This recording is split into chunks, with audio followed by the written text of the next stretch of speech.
parle. Chaque jour, Charles et Carole vous présentent la leçon de l'école du sabbat.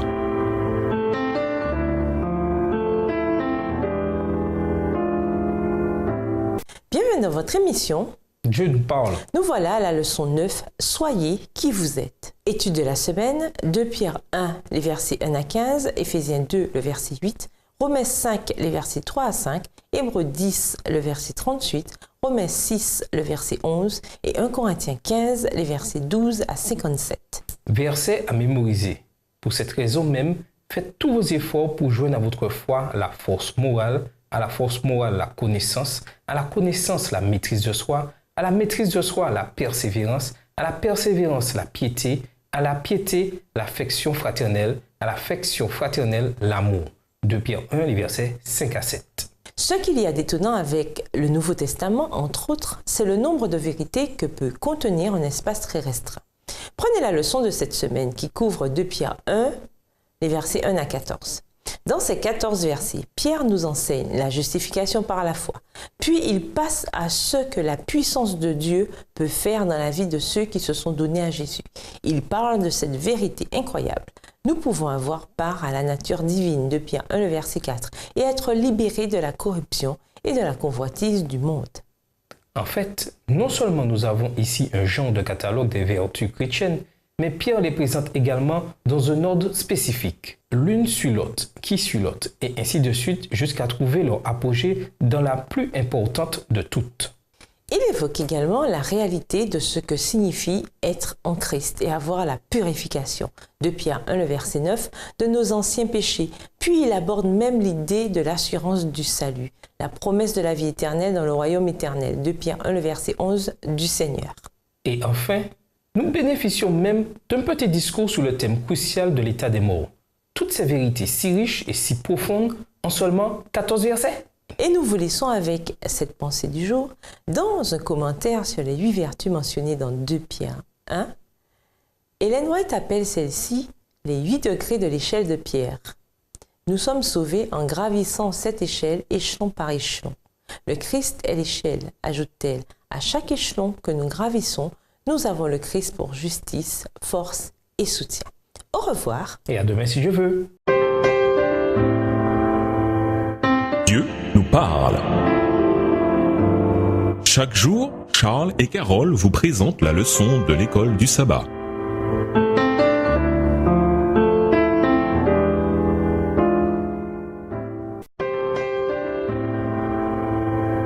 Dieu nous parle.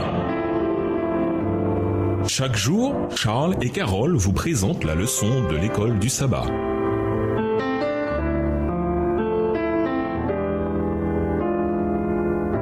Bienvenue à votre émission.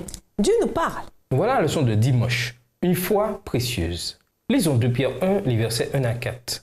Selon Pierre, qu'avons-nous reçu en Jésus-Christ? Autrement dit, en quoi voit-on la réalité de la grâce ici? 2 Pierre 1, les versets 1 à 4. Simon Pierre, serviteur et apôtre de Jésus-Christ, à ceux qui ont reçu en partage une foi du même prix que la nôtre, par la justice de notre Dieu et du Sauveur Jésus-Christ. Que la grâce et la paix vous soient multipliées par la connaissance de Dieu et de Jésus notre Seigneur.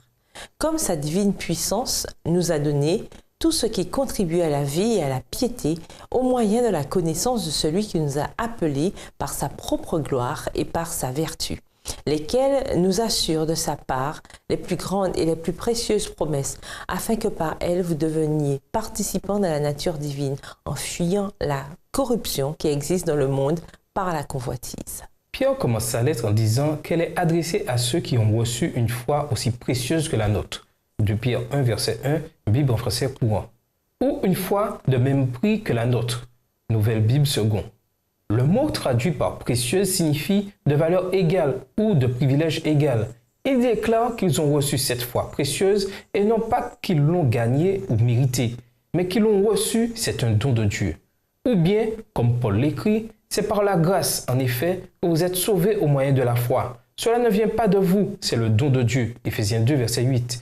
Elle est précieuse, car sans la foi, il est impossible de lui plaire à Dieu. Hébreux 11, verset 6. Elle est précieuse car par cette foi, nous nous saisissons de nombreuses promesses merveilleuses. Pierre souligne que la divine puissance de Jésus nous a donné tout ce qui contribue à la vie et à la piété. De Pierre 1, le verset 3. Ce n'est que par la puissance de Dieu que nous existons et ce n'est que par sa puissance que nous pouvons devenir pieux. Cette puissance divine nous est donnée par la connaissance de celui qui nous a appelés par sa propre gloire et sa propre force. 2 Pierre 1, le verset 3, voire également Jean 17, le verset 3. Nous sommes appelés à aimer Dieu. Mais comment aimer un Dieu que nous ne connaissons pas? C'est à travers Jésus que nous parvenons à connaître Dieu, à travers la parole écrite, à travers le monde créé et à travers une vie de foi et d'obéissance. Nous connaissons Dieu et la réalité de Dieu quand nous expérimentons ce qu'il fait dans notre vie et cette prise de conscience nous change. Nous parvenons à la connaître à travers la réalité de la grâce qu'il nous accorde. Pierre dit ensuite quelque chose de plus incroyable encore. Nous avons également reçu les promesses les plus précieuses, entre autres le fait de devenir participant de la nature divine, de Pierre 1, le verset 4. À l'origine, l'humanité a été créée à l'image de Dieu. Cette image a été hautement dégradée et abîmée. Quand nous naissons de nouveau, nous avons une nouvelle vie en Jésus qui agit pour restaurer son image divine en nous. Mais si nous voulons que ce changement se produise, nous devons fuir la corruption et les convoitises de ce monde. À quoi ressemblerait votre vie si vous n'aviez aucune foi? En quoi votre réponse vous aide-t-elle à comprendre pourquoi le don de la foi est si précieux? Et nous vous laissons avec la question du jour. En quoi Dieu pourrait-il vouloir transformer votre identité? Au revoir. Et à demain si Dieu veut. Dieu nous parle. Chaque jour, Charles et Carole vous présentent la leçon de l'école du sabbat.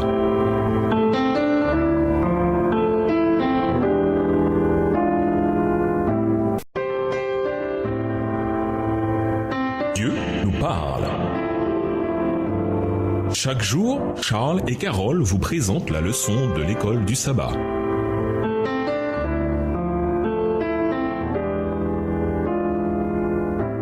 Bienvenue dans votre émission. Dieu nous parle. Nous voilà à la leçon de lundi. L'amour, le but de la vertu chrétienne. Lisons de Pierre 1, les versets 5 à 7, Romains 5, les versets 3 à 5, Jacques 1, les versets 3 et 4, et Galates 5, les versets 22 et 23. Quel est le thème récurrent de ces passages? 2 Pierre 1, versets 5 à 7.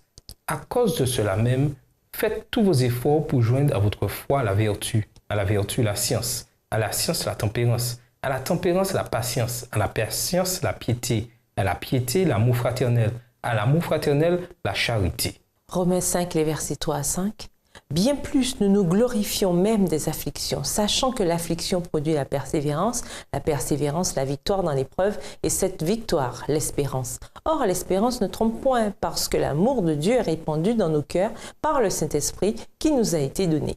Jacques 1, versets 1 à 4. Jacques, serviteur de Dieu et du Seigneur Jésus-Christ, aux 12 tribus qui sont dans la dispersion. Salut. Mes frères, regardez comme un sujet de joie complète les diverses épreuves auxquelles vous pouvez être exposés, sachant que l'épreuve de votre foi produit la patience. Mais il faut que la patience accomplisse parfaitement son œuvre, afin que vous soyez parfaits et accomplis sans faillir en rien. Galates 5, les versets 22 et 23. Mais le fruit de l'esprit, c'est l'amour, la joie, la paix, la patience, la bonté, la bénignité, la fidélité, la douceur, la tempérance. La loi n'est pas contre ces choses. Les philosophes antiques avaient l'habitude de dresser des listes de vertus. On appelle souvent ce genre de liste un catalogue de vertus. Et on en trouve plusieurs exemples dans le Nouveau Testament. Romains 5, les versets 3 à 5, Jacques 1, les versets 3 et 4, Galates 5, les versets 22 et 23. Les lecteurs de Pierre connaissaient sans doute ce genre de liste, même s'il y a des différences intéressantes entre ce que pourrait énumérer un philosophe et ce qu'énumère Pierre. Remarquez que Pierre a délibérément arrangé ses qualités en une seule séquence, de sorte que chaque vertu s'appuie sur la précédente jusqu'à trouver leur point culminant dans l'amour. Le sens de chacune des vertus énumérées par Pierre est important. La foi. Dans ce cadre, la foi n'est rien de moins qu'une croyance salvatrice en Jésus. Voir Galates 3, verset 11, Hébreux 10, verset 38. La force morale, en grec, arrête. La force morale, ou vertu, bonne qualité de toutes sortes, proclamée même chez les philosophes païens. Certes, la foi est cruciale, mais elle doit donner lieu à une vie transformée, où la vertu s'exprime. La connaissance, Pierre ne parle pas de la connaissance en général, mais plutôt de la connaissance qui provient d'une relation salvatrice avec Jésus-Christ. La maîtrise de soi, les chrétiens matures sont en mesure de contrôler leur élan, en particulier ceux qui mènent aux excès. La persévérance, c'est l'endurance, en particulier face aux épreuves et à la persécution. La piété, dans le monde païen, le mot traduit ici par piété est un comportement éthique qui est la conséquence d'une croyance en un Dieu. Dans le Nouveau Testament, il véhicule également l'idée d'un comportement éthique qui est la conséquence d'une croyance dans le seul vrai Dieu. 1 Timothée 2, verset 2. L'affection fraternelle. Les chrétiens sont comme une famille et la piété donne lieu à une communauté dans laquelle les gens sont aimables les uns avec les autres. L'amour. La liste trouve son apogée dans l'amour. Pierre ressemble à Paul.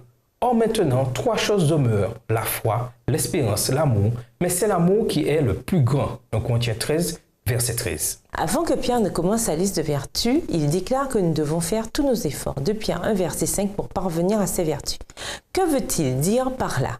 Quel rôle les efforts humains jouent-ils dans notre volonté de mener une vie de piété et de fidélité?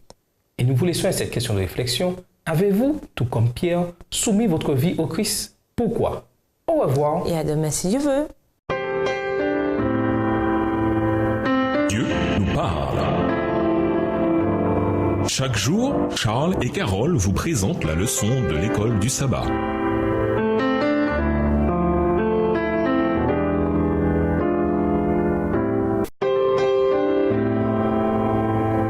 Dieu nous parle.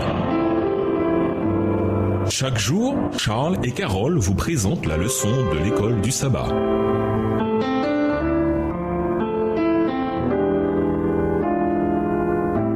Bienvenue à votre émission. Dieu nous parle. Voilà la leçon de mardi. Soyez qui vous êtes. Après nous avoir dressé la liste de ce que nous devons rechercher avec application en tant que chrétiens, Pierre annonce ensuite ce que sera le résultat. Lisons de Pierre 1, les versets 8 à 11. Quel est le rapport entre ce qui a déjà été fait pour le chrétien et la manière dont ce dernier devrait vivre? 2 Pierre 1, les versets 8 à 11. Car si ces choses sont en vous, et y sont avec abondance, elles ne vous laisseront point oisifs ni stériles pour la connaissance de notre Seigneur Jésus-Christ. Mais celui en qui ces choses ne sont point est aveugle. Il ne voit pas de loin, et il a mis en oubli la purification de ses anciens péchés. C'est pourquoi, frères, appliquez-vous d'autant plus à affirmer votre vocation et votre élection, car en faisant cela, vous ne broncherez jamais. C'est ainsi, en effet, que l'entrée dans le royaume éternel de notre Seigneur et Sauveur Jésus-Christ vous sera pleinement accordée. Pierre exhorte ses lecteurs à vivre conformément à la nouvelle réalité qui est vraie pour eux en Jésus. Les caractéristiques de la foi, de la force morale, de la connaissance, de la maîtrise de soi, de la persévérance, de la piété, de l'affection fraternelle et de l'amour sont en vous et y foisonnent. De Pierre 1, verset 8. Le problème, c'est que tous les chrétiens ne vivent pas conformément à cette nouvelle réalité. Certains sont inefficaces ou infructueux dans la connaissance de notre Seigneur Jésus-Christ. De Pierre 1, verset 8. Ces gens ont oublié qu'ils ont été purifiés de leurs péchés d'autrefois. De Pierre 1, verset 9. Ainsi, déclare Pierre, les chrétiens doivent vivre cette nouvelle réalité qui est vraie pour eux en Jésus. En Christ, ils ont reçu le pardon, la purification et le droit de devenir participants de la nature divine. Par conséquent, ils doivent s'efforcer d'autant plus de confirmer l'appel qui leur a été adressé. De Pierre 1, verset 10. Il n'y a pas d'excuse au fait de vivre comme ils vivaient avant, pas d'excuse au fait d'être des chrétiens inféconds ou improductifs. On parle beaucoup de la foi. Nous aimerions entendre parler davantage des œuvres. Plusieurs se trompent eux-mêmes en pratiquant une religion facile, accommodante, sans quoi. Lisons Romains 6, verset 11. Que dit Paul qui reflète ce que Pierre a écrit dans les textes d'aujourd'hui? Romains 6, verset 11. Ainsi, vous-même, regardez-vous comme morts au péché et comme vivants pour Dieu en Jésus-Christ. En un sens, Pierre et Paul disent tous deux, soyez qui vous êtes. Ce que nous sommes, c'est-à-dire de nouvelles créatures en Christ, purifiées du péché et participantes de la nature divine. Voilà pourquoi nous devons vivre le genre de vie auquel nous sommes appelés. Nous sommes censés être comme Christ. C'est ce que signifie être un chrétien. Dans quelle mesure êtes-vous comme Christ? Dans quel domaine pouvez-vous faire mieux? Et nous vous laissons cette question de réflexion. Comment reconnaissons-nous et incorporons-nous le rôle de l'effort humain diligent dans la vie chrétienne sans pour autant devenir légaliste ou suffisant. Considérez Philippiens 2, verset 13. Au revoir. Et à demain si Dieu veut. Dieu nous parle. Chaque jour, Charles et Carole vous présentent la leçon de l'école du sabbat.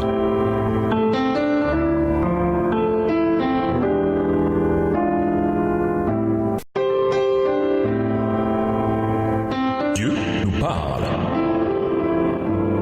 Chaque jour, Charles et Carole vous présentent la leçon de l'école du sabbat.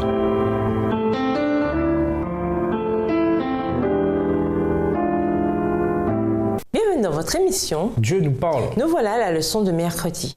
Se défaire de cette tente. J'estime juste, aussi longtemps que je suis dans cette tente, de vous tenir en éveil par ces rappels, car je sais bien, comme notre Seigneur Jésus-Christ me l'a lui-même appris, que le moment où je vais me défaire de cette tente est imminent. De Pierre 1, les versets 13 et 14. En 1956, Oscar Cullmann a écrit une courte étude intitulée « Immortality of the Soul and Resurrection of the Dead, the Witness of the New Testament » Immortalité de l'âme ou résurrection des morts, le témoignage du Nouveau Testament. Il soutient que la notion de résurrection est incompatible avec la notion d'immortalité de l'âme. De plus, il déclare que le Nouveau Testament penche résolument du côté de la résurrection des morts. Parmi tous mes livres, écrivit-il plus tard, c'est celui qui a provoqué le plus d'enthousiasme et la plus féroce hostilité. Lisons 1 Corinthiens 15, versets 12 à 57. Selon Paul, qu'arrive-t-il dans la mort? 1 Corinthiens 15, versets 12 à 57. Or, si l'on prêche que Christ est ressuscité des morts, comment quelques-uns parmi vous disent-ils qu'il n'y a point de résurrection des morts? S'il n'y a point de résurrection des morts, Christ non plus n'est pas ressuscité. Et si Christ n'est pas ressuscité, notre prédication est donc vaine et votre foi aussi est vaine. Il se trouve même que nous sommes de faux témoins à l'égard de Dieu, puisque nous avons témoigné contre Dieu qu'il a ressuscité Christ. Tandis qu'il ne l'aurait pas ressuscité, si les morts ne ressuscitent point, car si les morts ne ressuscitent point, Christ non plus n'est pas ressuscité. Et si Christ n'est pas ressuscité, votre foi est vaine, vous êtes encore dans vos péchés. Et par conséquent, aussi ceux qui sont morts en Christ sont perdus. Si c'est dans cette vie seulement que nous espérons en Christ, nous sommes les plus malheureux de tous les hommes. Mais maintenant, Christ est ressuscité des morts, il est les prémices de ceux qui sont morts. Car puisque la mort est venue par un homme, c'est aussi par un homme qu'est venue la résurrection des morts. Verset 22. « Et comme tous meurent en Adam, de même aussi tous revivront en Christ, mais chacun en son rang. Christ comme prémisse, puis ceux qui appartiennent à Christ lors de son avènement. Ensuite viendra la fin, quand il remettra le royaume à celui qui est Dieu et Père, après avoir détruit toute domination, toute autorité et toute puissance. Car il faut qu'il règne jusqu'à ce qu'il ait mis tous les ennemis sous ses pieds. Le dernier ennemi qui sera détruit, c'est la mort. Dieu en effet a tout mis sous ses pieds, mais lorsqu'il dit que tout lui a été soumis, il est évident que celui qui lui a soumis toutes choses est excepté. Et lorsque toutes choses lui auront été soumises, alors le Fils lui-même sera soumis à celui qui lui a soumis toutes choses, afin que Dieu soit tout en tous. Autrement, que feraient ceux qui se font baptiser pour les morts? Si les morts ne ressuscitent absolument pas, pourquoi se font-ils baptiser pour eux? Et nous, pourquoi sommes-nous à toute heure en péril? Verset 31. Chaque jour, je suis exposé à la mort. Je l'atteste, frère, par la gloire dont vous êtes pour moi le sujet en Jésus-Christ notre Seigneur. Si c'est dans des vues humaines que j'ai combattu contre les bêtes à Éphèse, quel avantage m'en revient-il? Si les morts ne ressuscitent pas, mangeons et buvons, car demain nous mourrons. Ne vous y trompez pas, les mauvaises compagnies corrompent les bonnes mœurs. Revenez à vous-même comme il est convenable et ne péchez point, car quelques-uns ne connaissent pas Dieu. Je le dis à votre honte. Mais quelqu'un dira, comment les morts ressuscitent-ils et avec quel corps reviennent-ils? Insensé, ce que tu sèmes ne reprend point vie s'il ne meurt. Et ce que tu sèmes, ce n'est pas le corps qui naîtra, c'est un simple grain de blé peut-être ou de quelque autre semence. Puis Dieu lui donne un corps comme il lui plaît, et à chaque semence, il donne un corps qui lui est propre. Verset 39.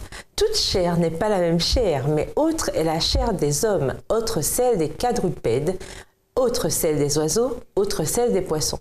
Il y a aussi des corps célestes et des corps terrestres, mais autre est l'éclat des corps célestes, autre celui des corps terrestres, autre est l'éclat du soleil, autre l'éclat de la lune et autre l'éclat des étoiles. Même une étoile diffère en éclat d'une autre étoile.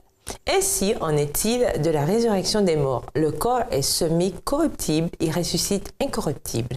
Il est semi-méprisable, il ressuscite glorieux. Il est semi-infirme, il ressuscite plein de force. Il est semi-corps animal, il ressuscite corps spirituel. S'il y a un corps animal, il y a aussi un corps spirituel.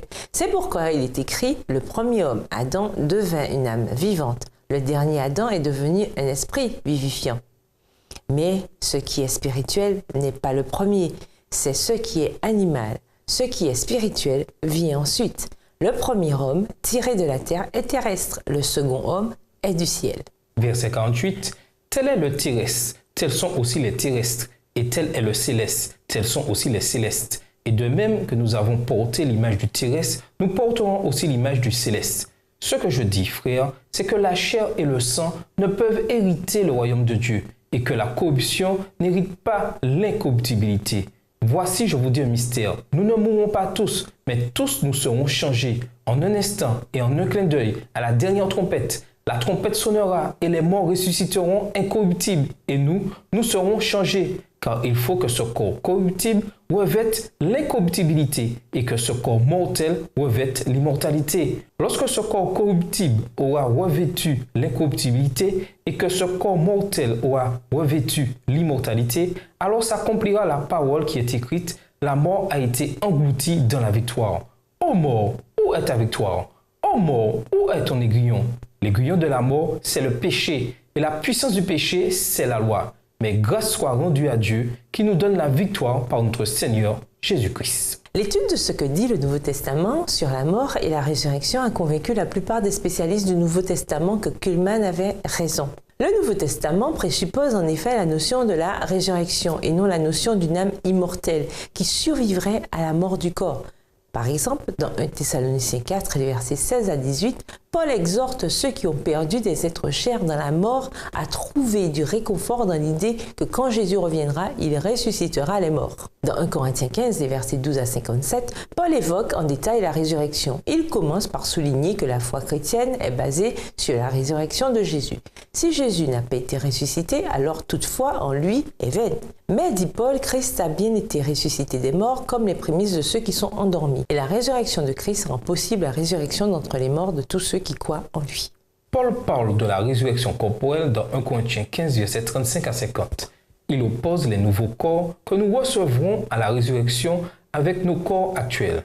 Ce que nous avons maintenant mourra. Ce que nous aurons à la résurrection ne mourra jamais. En résumé, quand le Nouveau Testament parle de la mort, c'est en termes de résurrection et non d'immortalité de l'âme. Cette donnée est importante à prendre en compte quand on lit de Pierre 1, les versets 12 à 14. Et nous vous laissons à cette question de réflexion. Trouvez 2 moments du ministère du Christ où Jésus a renoncé à ses propres désirs pour faire la volonté de son Père. Au revoir. Et à demain si tu veux. Dieu nous parle. Chaque jour, Charles et Carole vous présentent la leçon de l'école du sabbat.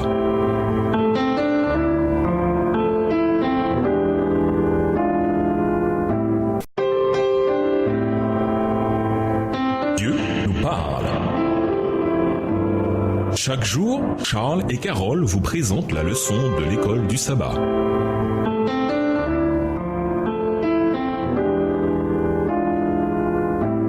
Bienvenue à votre émission. Dieu nous parle. Voilà la leçon de jeudi, la foi devant la mort. Lisons 2 Pierre 1, les versets 12 à 15. Que veut dire Pierre quand il laisse entendre qu'il va bientôt se défaire de sa tente, son corps? 2 Pierre 1, les versets 12 à 15. Voilà pourquoi je prendrai soin de vous rappeler ces choses, bien que vous les sachiez et que vous soyez affermis dans la vérité présente. Et je regarde comme un devoir, aussi longtemps que je suis dans cette tente, de vous tenir en éveil par des avertissements, car je sais que je la quitterai subitement, ainsi que notre Seigneur Jésus-Christ me l'a fait connaître. Mais j'aurai soin qu'après mon départ, vous puissiez toujours vous souvenir de ces choses. 2 Pierre 1, les versets 12 à 14, révèle à quelle occasion la lettre a été écrite. Pierre pense qu'il va mourir, et la lettre contient son dernier message, son testament.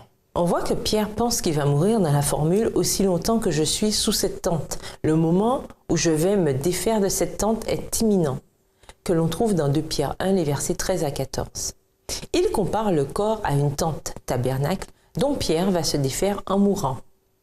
En fait, ce que dit Pierre est tellement clair que les traducteurs modernes ont tendance à traduire ces expressions ainsi. « Tant que je suis encore en vie, je sais que je vais bientôt quitter ce corps mortel. » De Pierre 1, les versets 13 et 14 dans la version Bible en français courant. Rien dans ce que dit Pierre ne laisse entendre que son âme survivra en tant qu'entité séparée. Relisez 2 Pierre 1, les versets 12 à 15. Comment Pierre semble-t-il prendre la réalité de sa mort imminente et que nous enseigne son attitude sur la foi? 2 Pierre 1, les versets 12 à 15 donne une solennité supplémentaire aux paroles de Pierre. Il écrit cela en sachant que sa vie arrive à son terme. Il le sait car, comme il le dit, le Seigneur Jésus-Christ me l'a lui-même appris. Pourtant, il ne semble y avoir aucune peur, aucune inquiétude, aucun mauvais pressentiment. Il met au contraire l'accent sur le bien-être de ceux qu'il laisse derrière lui. Il veut qu'ils soient affermis dans la vérité présente et aussi longtemps qu'il est en vie, il va les exhorter à être fidèles. Nous voyons ici la réalité et la profondeur de l'expérience que Pierre avait avec le Seigneur. Certes, il allait bientôt mourir et de plus ce ne serait pas une mort agréable. Voir Jean 21 verset 18 et dans Conquérant Pacifique, pages 479 et 480, livre écrit par Ellen G. White. Mais il se préoccupe des bénéfices pour les autres. Vraiment, Pierre était un homme qui vivait par la foi qu'il proclamait. En quoi notre foi nous aide-t-elle à faire face à la terrible réalité de la mort? Comment apprendre à nous accrocher à la merveilleuse espérance que nous avons, même devant la mort, à cause de ce que Jésus a fait pour nous? Et nous vous laissons cette question de réflexion. Comment équilibrez-vous et maintenez-vous votre apparence extérieure tout en fortifiant votre être intérieur? Au revoir. Et à demain si tu veux.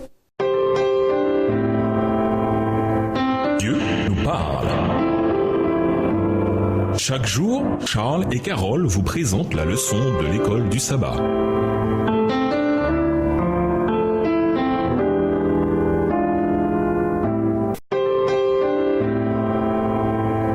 Dieu nous parle.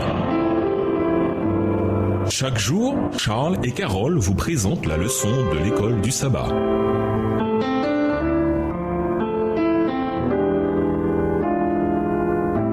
Bienvenue dans votre émission. Dieu nous parle. Nous voilà à la leçon de vendredi.